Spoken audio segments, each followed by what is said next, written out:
you.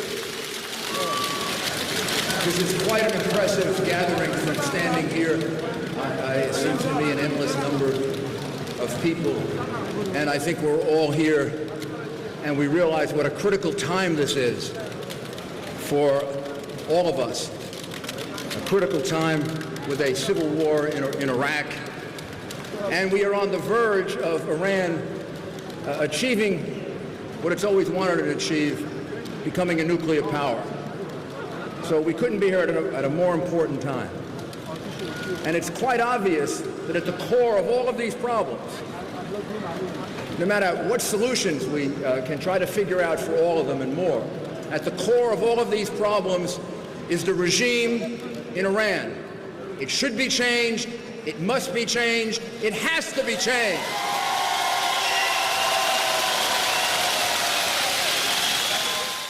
In Egypt and Libya, the alternative to regime change was not clear. In Syria, because of our dithering and our inability to make decisions to regime change, and the alternatives in Syria become very difficult. And now we've let the same thing happen in Iraq by failing to act early enough in getting rid of Maliki. But the regime change in Iran is easy. There is an alternative. There's an alternative in Iran that stands for democracy, stands for freedom, stands for human rights, stands for the rights of a woman, is led by a woman,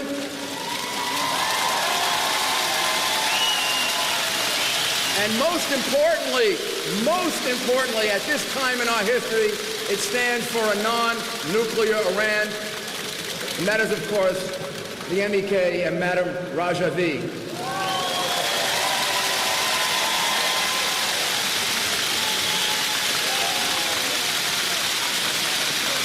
For those of us who have been involved with you for so many years now, what is happening in Iraq is no surprise. It amazes me that people are saying they didn't know about ISIS. They didn't know about the influences that were taking place in Iraq. That they didn't know that Maliki had become a client of Iran. What do you mean they didn't know? This has been going on for 2 years, 3 years.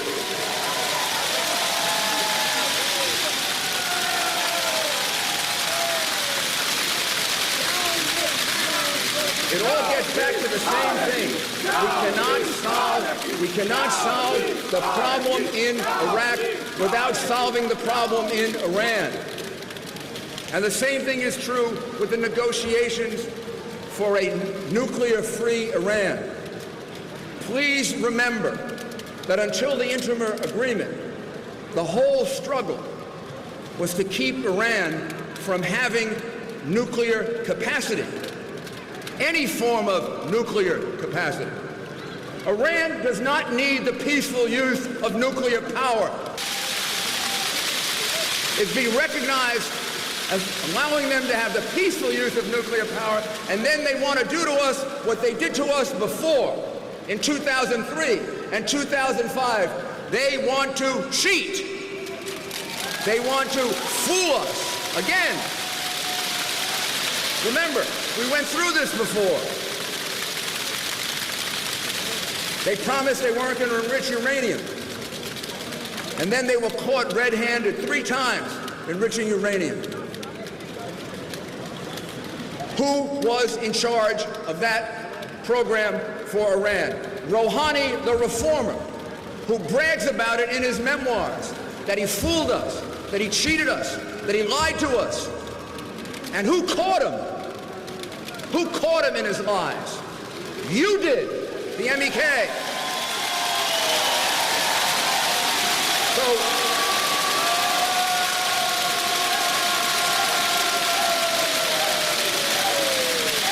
So let's tell the world what's going on inside Iran right now, under the reformer.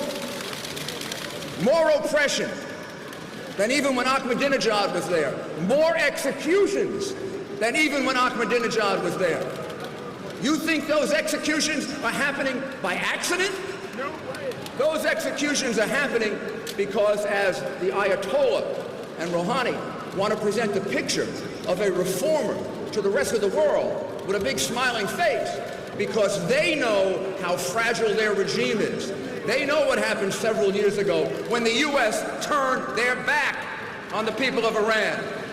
They know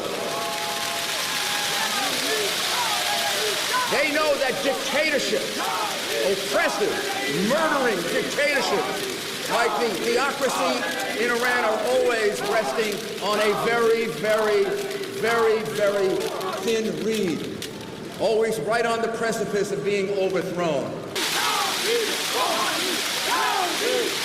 So let's reiterate. What do we need out of a nuclear agreement with Iran? Here's what we need out of a nuclear agreement with Iran. Number one, no nuclear capacity for Iran. None. So long as the Ayatollah is there, so long as Rouhani is there, they cannot be trusted with nuclear capacity. No nuclear capacity.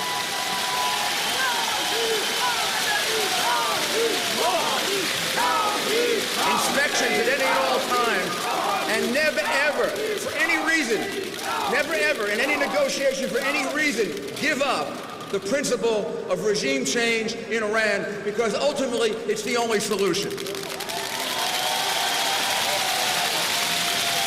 Last thought.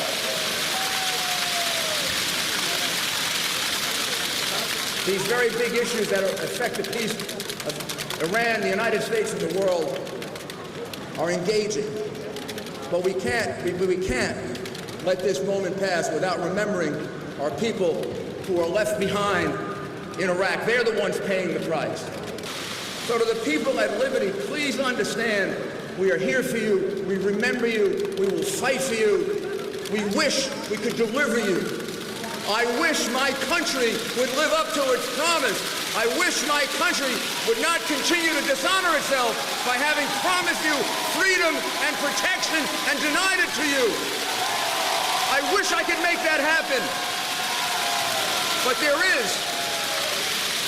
No matter how strongly we all feel about it, and you see these people who are here with us today, no matter how strongly we feel about it, there is one person who feels it every minute, every hour of every day. She is a great woman. And when the history of your country is written, Madame Rajavi will be known as the great liberator of Iran.